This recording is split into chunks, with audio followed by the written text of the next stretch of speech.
ठीक, इसमें हम लोगों ने देखा कि अगर हम बेस को सप्लाई देते हैं, अगर हम बेस में सप्लाई देते हैं, बेस 1 और बेस 2 को कनेक्ट करते हैं इस तरह से, बेस 2 को पॉजिटिव, बेस 1 को नेगेटिव, बेस 2 को पॉजिटिव, बेस 1 को नेगेटिव, तो होता क्या है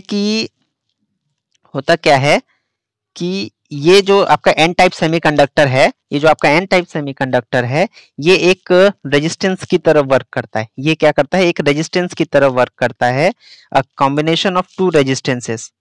ठीक है, एक तो आपका ये पीएन जंक्शन जो है, ठीक है, इस पॉइंट से आप देखोगे तो एक रेजिस्टेंस ऊपर और एक रेजिस्टेंस नीचे, तो आप एज्यूम कर सकते हो कि दो रेजिस्टेंस, ये जो एन टाइप सेमीकंडक्टर है, ये दो रेजिस्टेंस के कॉम्बिनेशन का बना है। ठीक है, ऊपर वाला R1 ले लीजिए, नीचे वाला R2 ले लीजिए। ठीक, नाउ जब आप बेस को वोल्टेज देते हो, बेस को जब आप वोल्टेज देते हो, जिसको हम मान लीजिए VBB कहते हैं, देन एट दैट टाइम ये जो आपका R2 है, ये जो आपका R2 है, इसमें एक वोल्टेज डेवलप होता है, जो कि आपका ईटा VBB के बराबर होता है, ईटा VBB के बराबर होता है। और ईटा की वैल्यू क्या होती है, हमने आपको बताया था,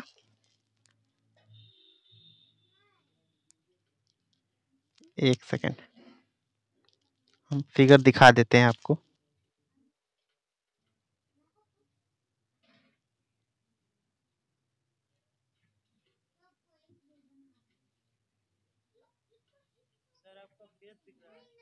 हाँ हाँ, बस मैं फोटो चेंज कर रहा हूँ, स्लाइड।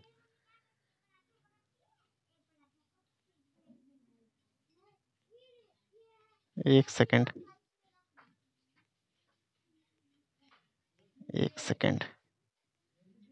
कहाँ चला गया?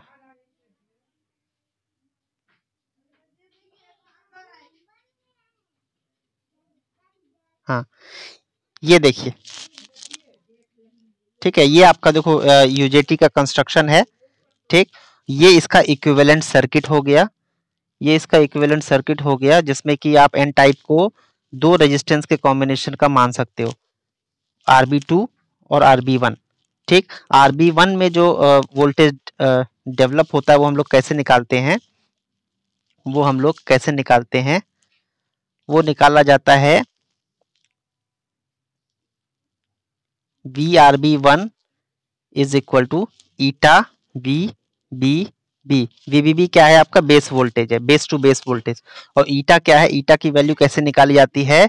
ईटा की वैल्यू निकाली जाती है RB1 upon RB1 plus RB2। ये जो रेशियो है, ये जो रेजिस्टेंस का रेशियो है, ये कहलाता है इंट्रिंसिक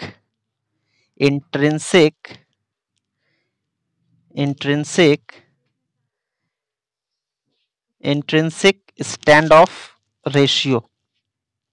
ये कहलाता है इंट्रिंसिक स्टैंड ऑफ रेशियो। ईटा को हम क्या कहते हैं? Intrinsic stand of ratio. इसकी जो टिपिकल वैल्यू है, ये आपकी 0.6 से लेके जो है 0.8 समथिंग के आसपास होती है, यानी लेस देन 1 होता है। ठीक, तो जब आप बेस को वोल्टेज देते हो, एमीटर को ओपन रखते हो, तो ये जो नीचे वाला जो पार्ट है, रेजिस्टेंस का, इसमें कितना वोल्टेज डेवलप होता है? Eta times of VBB, where VBB is the base to base supply. ठीक है, बेस टू बेस सप्लाई। अब आप सोचिए कि अगर हमें इस में करंट फ्लो कराना है, ठीक है, इस यूजेटी में करंट फ्लो कराना है, ठीक है, तो एमीटर पे हम क्या करते हैं? एमीटर पे वोल्टेज अप्लाई करते हैं, और एमीटर पे आप देखोगे कि एमीटर जो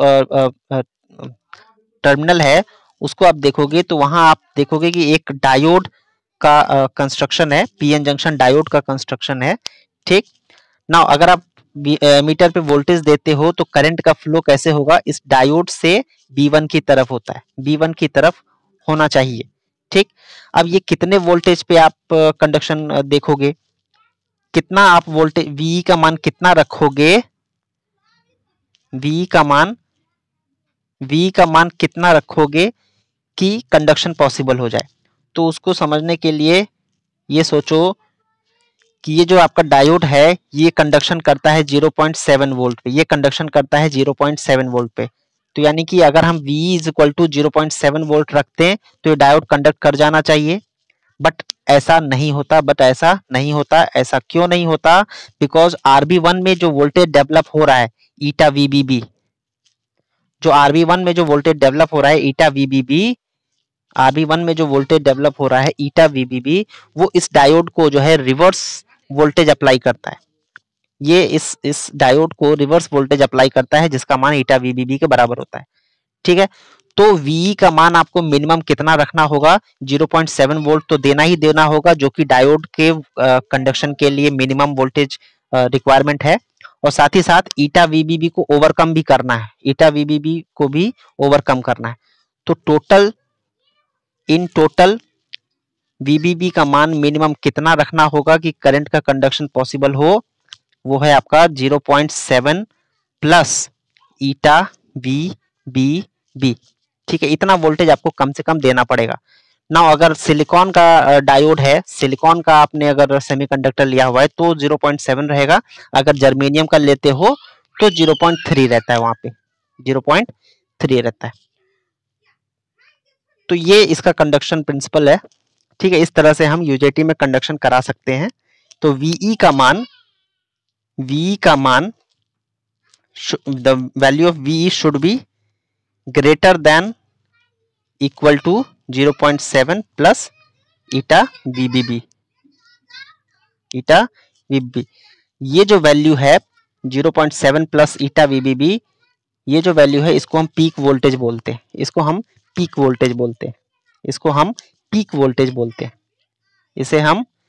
वोल्टेज बोलते हैं। चलिए यूजेटी रिलैक्सेशन ऑसिलेटर क्या होता है उसको देखते हैं।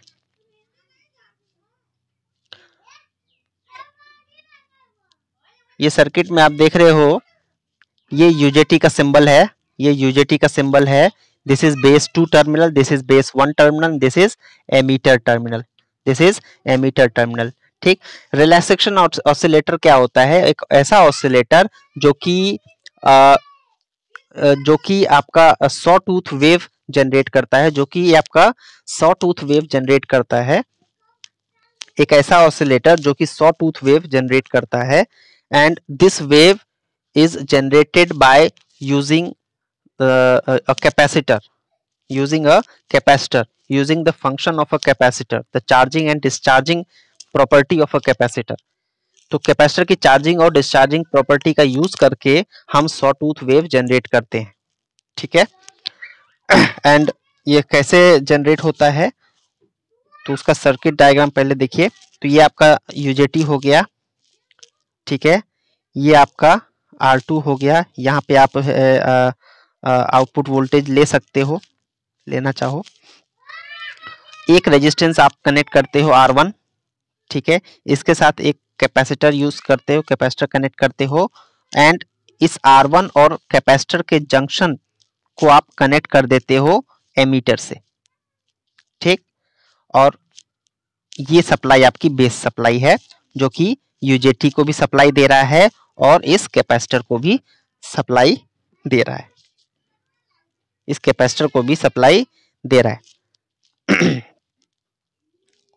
तो आपका ये यूजेटी हो गया। ये R और C आपका कनेक्टेड है आपस में, और R और C के जंक्शन से आपने कनेक्ट किया है एमीटर को।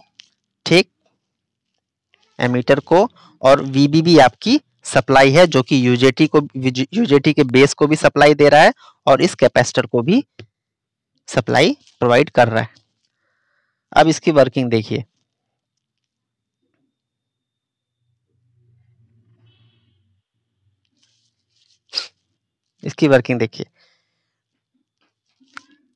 ना ये VBB जो है यूजेटी को कनेक्टेड है, यूजेटी को सप्लाई दे रहा है, बेस पर सप्लाई दे रहा है। ठीक है, बट यूजेटी आपका कंडक्शन कब करेगा? यूजेटी आपका कंडक्शन कब करेगा? जब इसके एमीटर पे वोल्टेज 0.7 प्लस ईटा वीबीबी होगा या उससे ज्यादा होगा, तभी ये यूजेटी कंडक्शन करेगा, अन्यथा कंडक्शन नहीं करेगा। इन दैट केस ये यूजेटी आपका ऑफ कंडीशन में रहेगा, ये यूजेटी आपका ऑफ कंडीशन में रहेगा अगर ये कंडीशन फॉलो नहीं हो रही है। And in that case R2 में करंट कितना होगा? R2 में करंट कितना होगा? R2 में करंट होगा 0, R2 में करंट होगा एंड 0, R2 में करंट होगा। अरे भैया, कंडक्शन मतलब करंट का फ्लो। जब भी किसी डिवाइस में करंट फ्लो शुरू हो जाता है या चालू हो जाता है तो वो कंडक्शन कहलाता है। कंडक्शन का मतलब धारा का प्रवाह, करंट का फ्लो। ठीक है ना? धन्य हो यार तुम। कंडक्शन मतलब करंट का फ्लो। ठीक है, तो अभी क्या हो रहा है? यूजेटी आपका कंडक्शन मोड में नहीं है, यानी ऑफ मोड में है। ठीक, ऑफ मोड में है तो R2 में आपकी करंट 0 हो गई, और अगर करंट 0 हो गई तो आपको आउटपुट वोल्टेज कितना मिलेगा? 0। आपको आउटपुट वोल्टेज कितना मिलेगा? 0। ये जो मैं बोल रहा हूं इसको ध्यान से समझते जाइए। ठीक है, अभी इसका ग्राफ बनाएंगे तो दिक्कत ना हो समझने में। तो जब हम वो जब हम एमीटर वोल्टेज आपका 0.7 प्लस ईटा वीबीबी से कम रहता है तो यूजेटी आपका ऑफ रहेगा। ठीक है, R2 में कोई करंट नहीं फ्लो होगी, करंट 0 हो जाएगा, आउटपुट वोल्टेज 0 हो जाएगी। ठीक, तो अब कहोगे कि भैया एमीटर आपका ओपन तो है नहीं। अब एक सवाल आता है कि ये जो आपका एमीटर टर्मिनल है ये ओपन तो है नहीं, ये तो कनेक्टेड है। देखो, अगर ये देखा जाए तो ये तो कनेक्टेड है वीबीबी से, तो एमीटर पे तो वोल्टेज जा ही रही है। बट एमीटर को डायरेक्ट सप्लाई नहीं मिल पा रहा। ठीक है, ऐसा क्यों? क्योंकि ये जो कैपेसिटर है सबसे पहले क्या करता है, ये खुद चार्ज होता है इस चार्जिंग रेजिस्टेंस की मदद से। ये कैपेसिटर जो है इस रेजिस्टेंस के माध्यम से पहले चार्ज होता है, तो धीरे धीरे धीरे धीरे जो कैपेसिटर का जो वोल्टेज है, कैपेसिटर का जो वोल्टेज है वो धीरे धीरे धीरे धीरे इंक्रीज करेगा। कैपेसिटर का जो वोल्टेज है वो धीरे धीरे धीरे धीरे कैपेसिटर का जो वोल्टेज है वो धीरे धीरे धीरे धीरे धीरे धीरे धीरे धीरे इंक्रीज करेगा। ठीक है, और जब इस कैपेसिटर वोल्टेज का मान इस मान के बराबर आ जाएगा, ठीक है, because this capacitor voltage is connected to emitter. ये जो कैपेसिटर वोल्टेज है ये कनेक्टेड है एमीटर से। जैसे ही कैपेसिटर वोल्टेज का मान इस वीपी के बराबर हो जाएगा, ये आपका पीक वोल्टेज है, इसके बराबर हो जाएगा, तो क्या होगा, एक बार इस वोल्टेज पे चार्ज होने के बाद ये कैपेसिटर इधर से डिस्चार्ज होना शुरू हो जाएगा, एमीटर के थ्रू, एमीटर और बेस के थ्रू डिस्चार्ज होना शुरू हो जाएगा। ठीक, तो इसका मतलब ये हो गया कि एमीटर में करंट फ्लो होने लगेगी, और जब एमीटर में करंट फ्लो होने लगेगी तो इस बेस में भी करंट आपकी बहुत तेजी के साथ बढ़ेगी। ठीक है, और यूजेटी आपका ऑन स्टेट में चला जाएगा, और R2 के अक्रॉस आपको एक वोल्टेज मिलेगा। ठीक है, तो अब दूसरी बात यह है कि ये यूजेटी जो है ये ऑन कब तक रहेगा। दूसरा सवाल ये है कि ये यूजेटी ऑन कब तक रहेगा, क्या ये हमेशा के लिए ऑन हो जाएगा?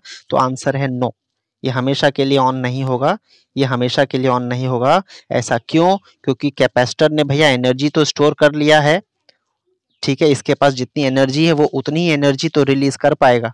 ठीक है, तो होता क्या है कि ये सारी एनर्जी आपकी जो है ये रिलीज करता है इन ड्यूरिंग डिस्चार्जिंग। ठीक, और जैसे जैसे डिस्चार्ज होता जाता है इसकी जो कैपेसिटर वोल्टेज है वो फॉल भी करती है, कम होती चली जाती है, इसकी एनर्जी कम होती चली जाती है।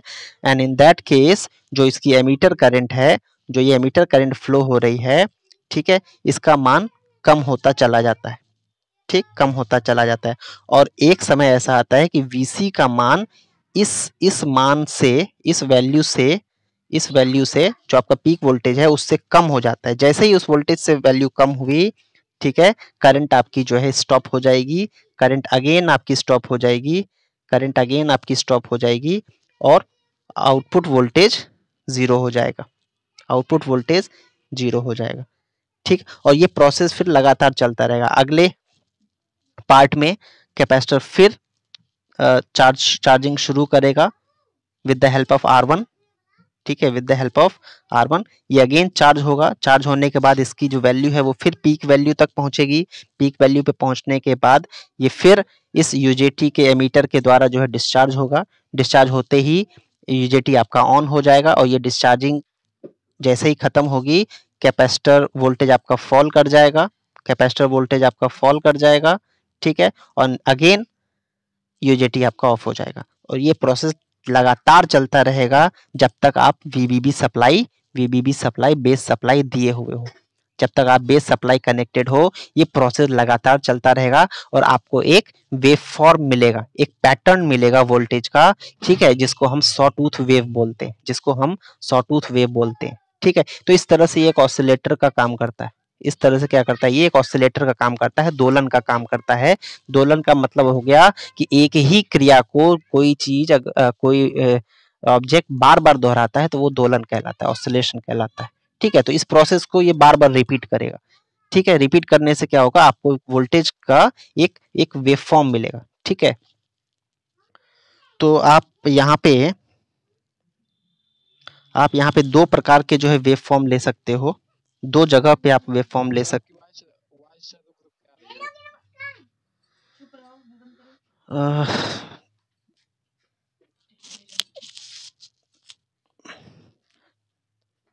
चलो देखो, एक तो आप वेवफॉर्म देखो, एक तो वोल्टेज आप यहाँ पे आप मेजरमेंट कर सकते हो। ठीक है, एक वोल्टेज आप यहाँ पे मेजरमेंट कर सकते हो। यहाँ पे जो वोल्टेज मेजर कर रहे हो वो वीसी है, यहाँ पे जो वोल्टेज मेजरमेंट कर रहे हो वो वीओ है, आउटपुट वोल्टेज है। ठीक है, this is VC and this VO. दोनों का स्वरूप कैसा होगा, दोनों का वेव फॉर्म कैसा होगा, वो हम अभी इसमें देखते हैं, इसके ग्राफ में देखते हैं।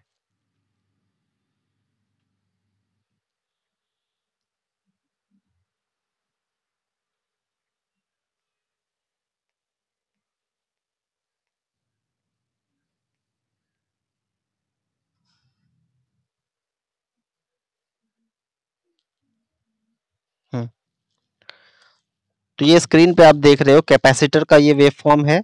ये आपका जो है voltage across the resistance R2 था ना, तो ये R2 ले ली, ये R2 है।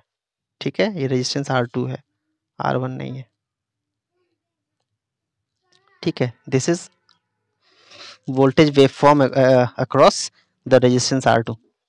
ठीक, तो आप इस वाले वेव फॉर्म में देखो, तो पहले क्या होता है कि कैपेसिटर देखिए चार्ज होता है, कैपेसिटर चार्ज होता है, जैसे जैसे इसकी वोल्टेज बढ़ती है। ठीक है, जैसे जैसे चार्ज होता है वैसे वैसे इसकी कैपेसिटर वोल्टेज बढ़ती है। और जब इसकी जो वैल्यू है, जब इसकी जो वैल्यू है वो पीक वोल्टेज के बराबर हो जाती है, वो डिस्चार्ज हो जाता है। पीक वैल्यू के बराबर होती है वो डिस्चार्ज हो जाता है।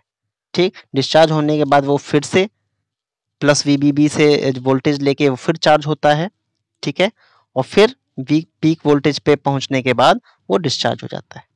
ठीक, अगेन वीबीबी से सप्लाई लेके वो चार्ज होता है और फिर डिस्चार्ज होता है। तो ये चार्जिंग एंड डिस्चार्जिंग प्रोसेस इसका चलता रहता है। तो आपको कैपेसिटर के अक्रॉस ऐसा वेव फॉर्म मिलेगा। ठीक है, ये कर्व्ड वेव क्यों मिल रहा है, बिकॉज जो कैपेसिटर की जो चार्जिंग है वो एक्सपोनेंशियली होती है। कैपेसिटर की जो वोल्टेज है वो एक्सपोनेंशियली बढ़ती है। ठीक है, लीनियरली नहीं बढ़ती। लीनियर अगर बढ़ता है, अगर बढ़ेगा तो ग्राफ स्ट्रेट जाता है। अगर एक्सपोनेंशियली बढ़ता है, एक्सपोनेंशियली बढ़ता है तो वो कर्व जाता है। ठीक है, तो एक्सपोनेंशियली ये चार्ज भी होगा और एक्सपोनेंशियली डिस्चार्ज भी होता है।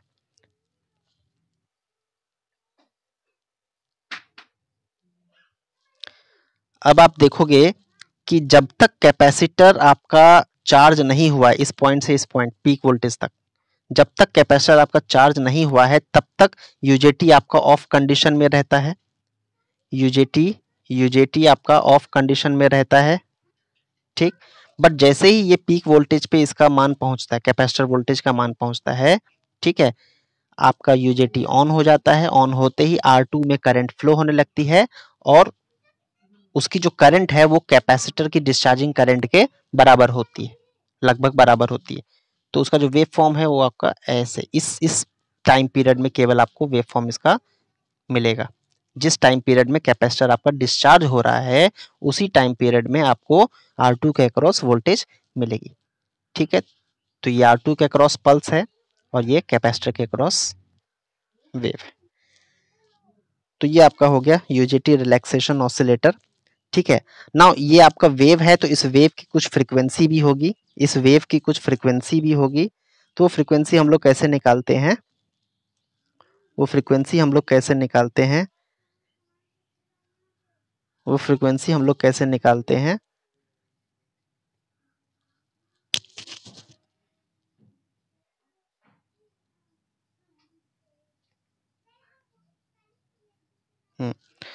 ये फ्रीक्वेंसी हम लोग कैसे निकालते हैं, तो देखिए जो कैपेसिटर किस वोल्टेज तक चार्ज होना चाहिए, अगर आपको एमीटर में करंट फ्लो कराना है तो कैपेसिटर की जो वोल्टेज है, कैपेसिटर की जो वोल्टेज है, कैपेसिटर की जो वोल्टेज है वो होना चाहिए 0.7 प्लस ईटा वीबी बी। तो 0.7 आपका थोड़ा देखिए नेग्लिजिबल आप मान सकते हो, इसको जो है आप अगर इग्नोर कर दो तो वीसी का मान जो है, वीसी का मान जो है वो ईटा वीबी के बराबर जैसे ही होगा, ठीक है, कंडक्शन शुरू हो जाएगा। तो ये वीसी एक्चुअली में है क्या, ये आपका वीई ही है। ये वीसी क्या है, आपका वीई ही है। ठीक है, ईटा वीबी बी, ठीक है, इतना होना चाहिए। ठीक, अब जो हमारा कैपेसिटर वोल्टेज है, कैपेसिटर वोल्टेज है, जो हमारा कैपेसिटर वोल्टेज है वो उसका जो वोल्टेज है वो कैसे चेंज होता है, ठीक है, उसके अक्रॉस वोल्टेज किस फॉर्मूले से आप निकालोगे, तो वो होता है आपका वीबीबी, वो होता है VBB into 1 minus e to the power minus t upon R C. ठीक है, ये जो आपका कैपेसिटर वोल्टेज का फॉर्मूला है। ठीक है, कैपेसिटर के अक्रॉस वोल्टेज किस इक्वेशन से आप निकाल सकते हो, वो है आपका VBB into 1 minus e to the power minus t upon are C, where t is the charging time, the instantaneous time. ठीक है, तो टी की वैल्यू आप रख के आप पता कर सकते हो कि at a certain instant capacitor के अक्रॉस वोल्टेज कितनी है। ठीक है, तो हमारा वीई का मान जो है वो वीसीसी के बराबर होना चाहिए। इसको आप नोट कर लीजिए या स्क्रीनशॉट ले लीजिए, इसको आप नोट कर लीजिए या फिर स्क्रीनशॉट ले लीजिए।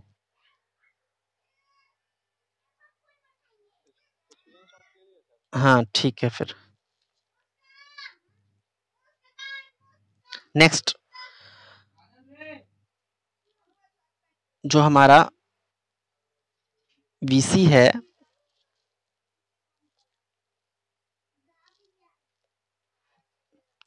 वीसी है वो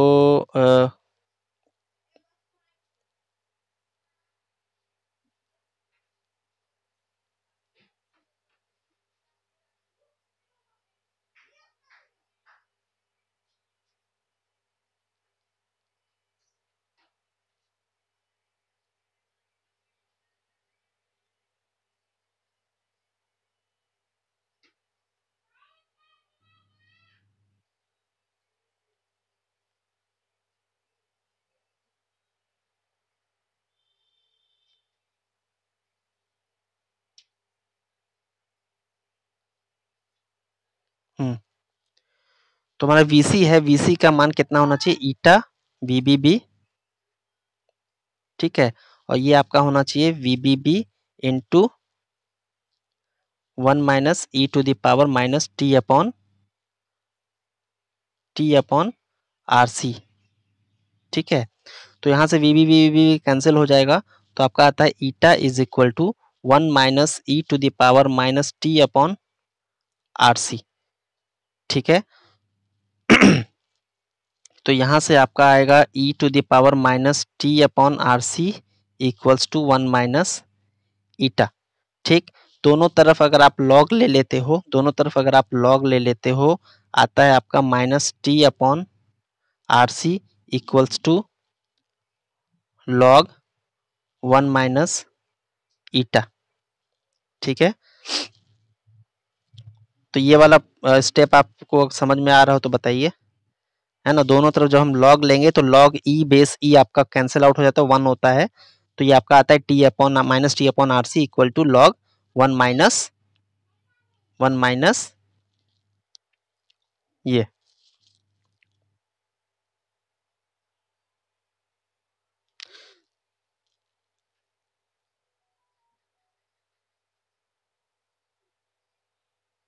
सी into log 1 upon 1 minus eta. आप माइनस साइन जो वहां देख रहे हो वो माइनस साइन हटाने के लिए ये आपका जो है 1 अपॉन 1 माइनस ईटा हो जाता है ना। तो ये इसका टाइम पीरियड का जो है इक्वेशन हो गया। यहाँ से आप फ्रीक्वेंसी, क्या हो रहा है, यहाँ से आप फ्रीक्वेंसी निकाल सकते हो 1 अपॉन टी करके। ठीक है, तो इस ये जो वेव फॉर्म जनरेट कर रहा है उसकी फ्रीक्वेंसी आप ऐसे निकाल सकते हो। स्क्रीनशॉट ले लीजिएगा।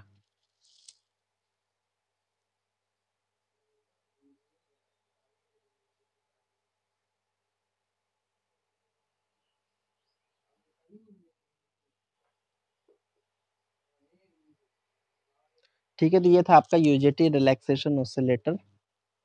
इसके बाद जो हमारा नेक्स्ट टॉपिक है, इसके बाद जो हमारा नेक्स्ट टॉपिक है वो है commutation of thyristors. Commutation of thyristor, उससे ट्रिगरिंग, ट्रिगरिंग ऑफ थायरिस्टर, है ना, ट्रिगरिंग ऑफ थायरिस्टर या फिर एचसीआर। ठीक है, एक मेथड तो हम लोगों ने देखा था कि फॉरवर्ड मोड में, ठीक है, फॉरवर्ड कंडक्शन मोड में जब हम गेट पे सप्लाई नहीं देते हैं तो फॉरवर्ड कंडक्शन मोड में फॉरवर्ड वोल्टेज देके हम उसको ट्रिगर कर सकते हैं। ठीक है, दूसरा मेथड होता है, दूसरा मेथड होता है थर्मल ट्रिगरिंग। दूसरा मेथड होता है थर्मल ट्रिगरिंग। थर्मल ट्रिगरिंग में हम लोग देखो क्या करते हैं, थर्मल ट्रिगरिंग में हम लोग क्या करते हैं, थर्मल ट्रिगरिंग में क्या करते हैं, ये आपका पीएन डिवाइस है। ठीक है, पीएन डिवाइस है। तो ये जो जंक्शन है J2 जो जंक्शन है, ठीक है, उसको अगर हम हीट प्रोवाइड करें, अगर हम उसे हीट प्रोवाइड करें तो हीट करने से क्या होता है, टेम्परेचर बढ़ने से क्या होता है, सेमीकंडक्टर का जो रेजिस्टेंस है, ठीक है, वो फॉल करता है। क्यों? क्योंकि सेमीकंडक्टर का जो रेजिस्टेंस है वो टेम्परेचर के साथ जो है कम हो जाता है।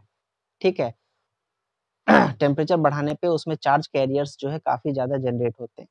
ठीक है, तो थर्मल ट्रिगरिंग से भी हम लोग जो है टेम्परेचर देके, हीट देके हम इस जंक्शन को ब्रेक कर सकते हैं, J2 को ब्रेक कर सकते हैं।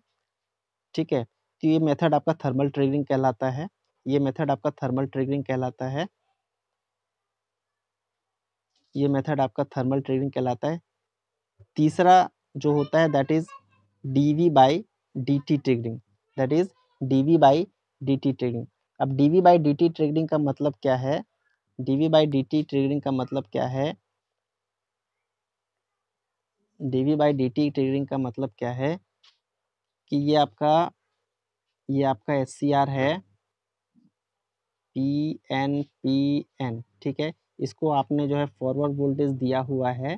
ठीक है, अगर आप इस वोल्टेज को कंटिन्यूअसली चेंज करें, इस वोल्टेज को कंटिन्यूअसली चेंज करें, ठीक है, विद रिस्पेक्ट टू टाइम, तो जितना ज़्यादा dV बाई dt का मान होगा उतना ही ज़्यादा, उतना ही ज़्यादा इस जंक्शन पर, इस जंक्शन पर हम कहें तो प्रेशर पड़ेगा, उतना ही ज़्यादा इस जंक्शन पर प्रेशर पड़ेगा, उतनी ही ज़्यादा यहाँ पे हीट जनरेट होगी, एनर्जी जनरेट होगी और ये जंक्शन आपका जो है ब्रेक हो जाएगा।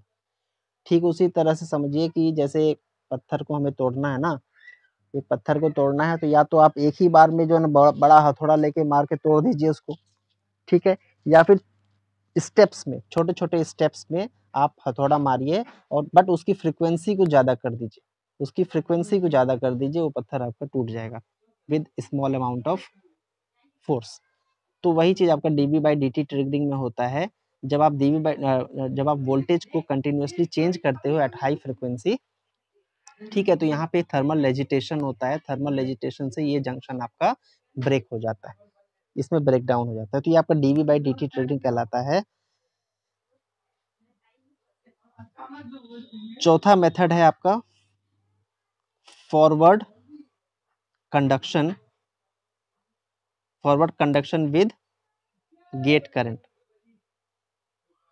Forward conduction with forward conduction with gate pulse या गेट करंट, ठीक है। तो ये 4 मेथड हैं आपके ट्रिगरिंग के, ठीक है। तो जिसमें से हम लोग ये चौथा वाला मेथड हम लोग ज़्यादा इस्तेमाल करते हैं। चौथा